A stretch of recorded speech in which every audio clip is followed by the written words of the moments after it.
ఎప్పటినుంచో ఓపెన్ చేయాలనుకుంటున్న yearly planar finally నేను ఇప్పుడు ఓపెన్ చేశాను ఏప్రిల్ మంత్‌లో.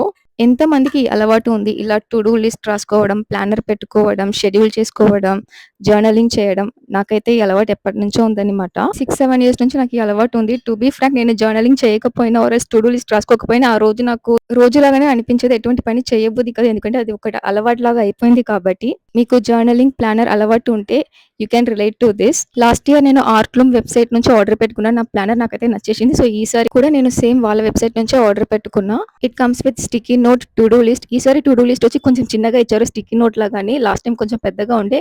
అండ్ ఈసారి ప్లానర్‌లో వచ్చి మూడ్ ట్రాకర్ కూడా ఇచ్చారు. అండ్ ప్లానర్ పెట్టుకోవడానికి ఒక బ్యాగ్ కూడా ఇస్తారు. ఇది నా లాస్ట్ ఇయర్ నేను ఆర్డర్ పెట్టుకుంది 2025లో. లాస్ట్ ఇయర్ నేను ఫిబ్రవరి కరెక్ట్ రంజాన్ టైమ్‌లోనే పెట్టుకున్నాను. స్టార్ట్ చేసేసాను. ఈసారి రంజాన్‌లో తీయాలనుకున్నాను. కానీ బాబు ఉన్నాడు కాబట్టి అస్సలు కుదరట్లేదు.